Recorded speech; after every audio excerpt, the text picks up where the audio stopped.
la forme du biopic aujourd'hui, comme elle s'est répandue et comme elle est quasiment systématiquement faite, c'est quand même une forme narrative ultra conventionnelle, quand même censée nous montrer comment un être était exceptionnel et en fait voué à l'être et le chemin qu'il a fait. Et en fait, cette exceptionnalité, elle est similaire dans quasiment toutes les narrations et tous les scénarios.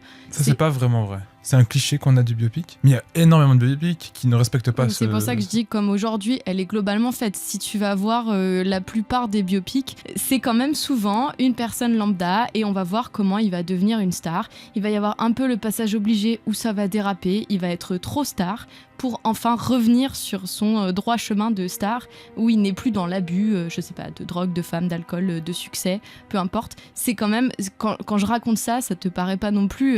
Non, je suis d'accord qu'il y a beaucoup de biopics qui respectent ça, mais le biopic, c'est un peu un terme qu'on utilise pour les mauvais biopics. C'est soit t'es un biopic et donc t'es mauvais, mais les bons biopics, on va pas les considérer comme tels. Genre Jackie, Pablo Larraín, bon, est-ce que c'est vraiment un biopic ? Mais c'est pour ça que voilà. je posais la question au début et que j'ai quand même précisé dans sa forme la plus majoritairement répandue.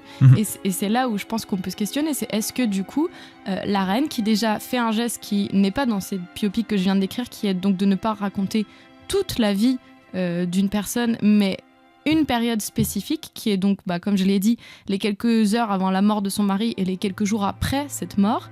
Est-ce que ça, du coup, on considère ça comme un biopic ?